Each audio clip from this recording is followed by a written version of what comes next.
sliding, it's in! Lucas Moura with the hat-trick goal! Spurs are going to the Champions League final for the first time in their history!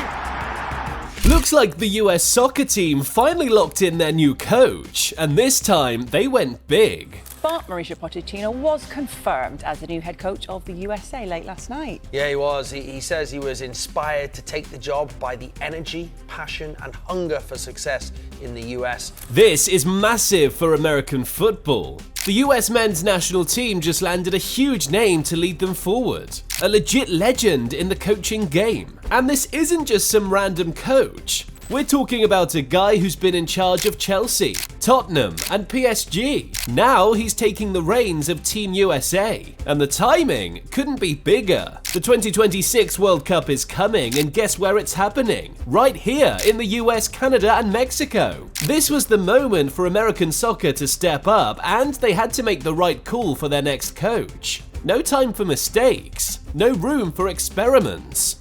Everyone was waiting to see what US football would do. Would they play it safe? Would they take a risk? Would they once again let their glorious, never-failing bureaucratic genius guide them to yet another questionable coaching decision? Because, you know, why fix something that's already broken? Nah, they went all in and made a statement. They hired Mauricio Pochettino. Pochettino's a top coach. They are very fortunate to get a coach of this caliber, one that I, for one, never thought they could get. So this is a massive coup for US soccer. Now let's be real, Poch has never coached a national team before, but does that even matter? This guy has managed some of Europe's biggest clubs. He knows what it takes to build a winning team. And because of that, this might just be the biggest coaching hire in US soccer history. Although let's not forget, Jurgen Klinsmann might have had a little something to say about that. But here's the real question. What's Pochettino actually bringing to this squad? What makes him different from all the coaches before him? And more importantly, how's he gonna get this team ready for the biggest World Cup of their lives? But his training at Tottenham and Southampton was intense. There's going to be no hiding place for some of these players. When they turn up, they're going to be left in there will be no stone unturned to get the best out of them. The US squad had a rough time in Copa America last year, and that disaster was enough to get Greg Berhalter sent packing. And the wildest part, this wasn't even his first rodeo. He had the job before, left, came back, and then barely lasted a year this time. Yeah, it was a straight up mess. With the World Cup creeping up fast, the US had to get serious about locking in a new coach. Enter Pochettino. Now, Pochettino's name has already been buzzing in the soccer world, especially after Chelsea finished strong under him. He could have sat back and waited for an even bigger club to come calling. Real Madrid or Manchester United had both been interested in him before. But then the US job popped up, and even though he wasn't planning on making a move that fast, something about this opportunity made him jump. US fans had been begging for a big-name coach, somebody who could shake things up and bring a fresh approach. Kind of what Jurgen Klinsmann did back in the day. On paper, Pochettino is that guy. And let's be real, his resume makes Klinsmann's look light. He won a league title in France, took a team to a Champions League final, and finished second in the Premier League. If you stack him up against every coach who's ever managed the US, only one, Dietmar Kramer, had a better track record before taking the job. And that dude barely even lasted back in 1974. But let's keep it real, coaching a national team is a whole different beast, especially when you're hosting the World Cup. Pochettino knows exactly what he's walking into, and he's not here to play around. Win the World Cup. A lot of people think he's exactly what this US team needed. His ability to develop young talent is elite, and the US squad is loaded with young stars just waiting for the right coach to unlock their full potential.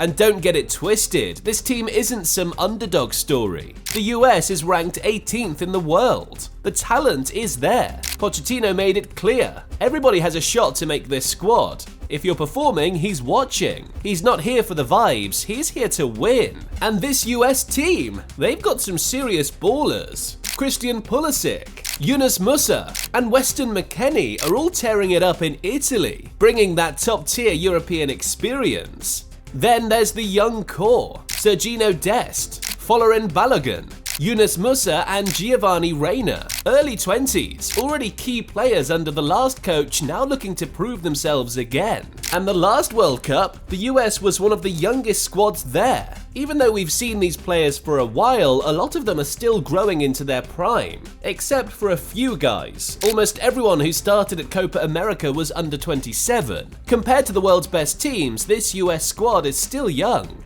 Normally, young players get some leeway when it comes to mistakes, but that excuse, that's dead now. The World Cup is coming up. Nobody's going to care about inexperience.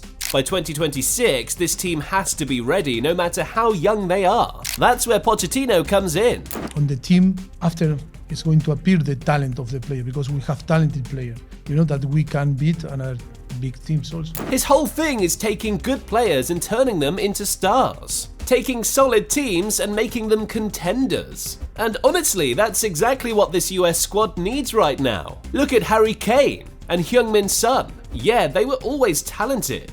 But would they be the superstars they are today without Pochettino? Probably not. Developing young talent has been his thing from day one. Most recently, he got the boot from Chelsea after just one season. They finished 6th in the league, missed out on the Champions League, and boom, he was out. But the biggest bright spot? Cole Palmer. Under Pochettino, the young midfielder went from promising prospect to one of the most exciting talents in England. Of course, coaching the US national team isn't like coaching a club. Pochettino won't have these players every day, but even with limited time, he can still make them better. That's the key thing to remember. His impact will be different with the national team than it would be with a club. Before we continue, if you're loving the video so far, make sure to subscribe to Mr. Football so you never miss out on awesome content like this. Now let's get back to the video. Before now, Pochettino wasn't the guy you called to manage a team full of superstars expected to dominate. Nah, he was the one who took underdogs and turned them into problems for the big boys. That's exactly the challenge he's facing with the US team.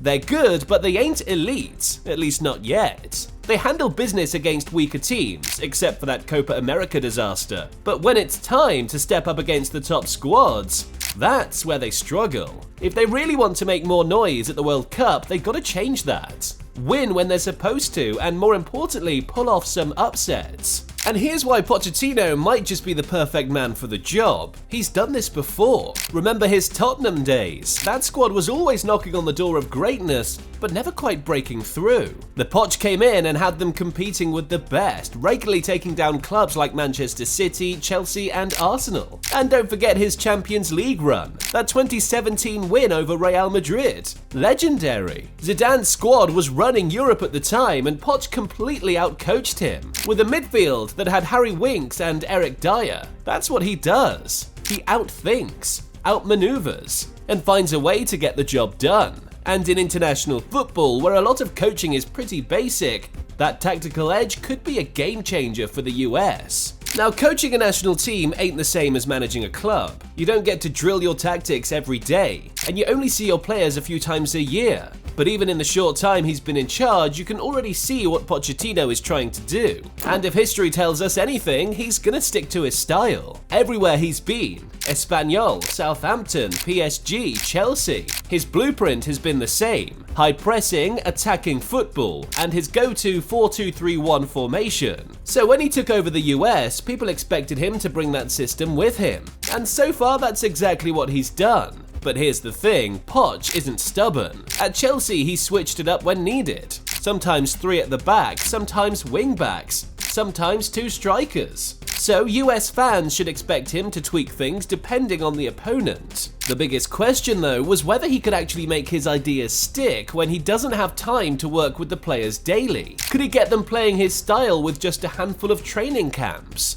Well, one thing was clear from the jump. He was going to do things his way. In his first game, a friendly against Panama, he tested out a 3-4-2-1. But when the Nations League rolled around, he went right back to his trusted 4-2-3-1 against Jamaica. Now let's talk about what this system actually looks like in action. Pochettino's 4-2-3-1 is built around 2 defensive midfielders shielding the back line, while an attacking midfielder gets the freedom to roam. The wingers stay wide, the fullbacks tuck inside, and everything is built around fluid movement. Against Jamaica, he tried something different, putting Pulisic in that central role instead of his usual left wing spot, shifting Weah to the left and Musa to the right. And it worked. The movement completely messed with Jamaica's defense, creating space for the US to attack. When they had the ball, the US pushed high into Jamaica's half. McKenzie and Ream stepped way up the field, helping control possession. Meanwhile, the fullbacks, Scally and Robinson, moved inside instead of hugging the touchline, making it easier to link up with the midfield and wingers. Musa and Weah provided the width, while Pulisic and McKennie floated around finding space.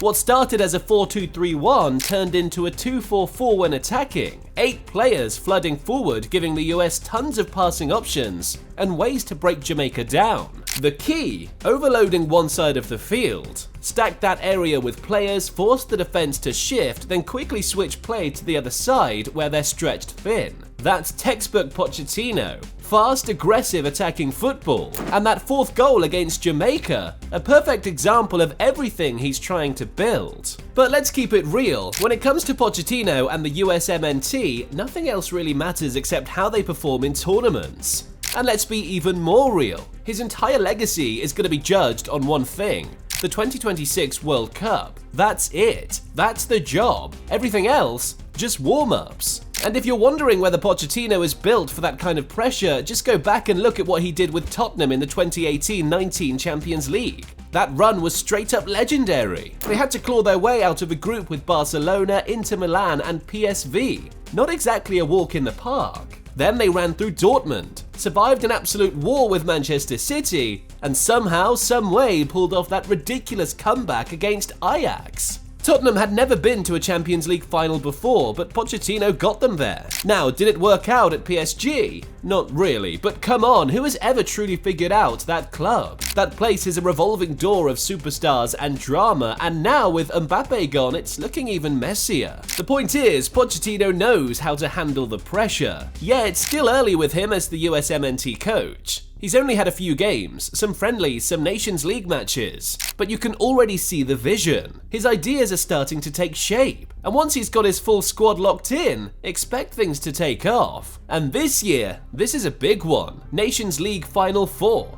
Gold Cup. These aren't just games, they're major tests before 2026. And let's not forget, this isn't just any World Cup. This is the World Cup at home. This is the moment that could change soccer in this country forever. But none of that happens unless this team gives people something to believe in. They need the right leader to inspire the whole country and show everyone what US soccer is really capable of. Pretty sure the US men's national team would be hoping Mauricio Pochettino can pull off a Barcelona and Hansi Flick combo for the country. The German has come into Barcelona and transformed the fortunes of the club, and won big against their rivals too. Click the next video to find out how Hansi Flick has transformed Barcelona.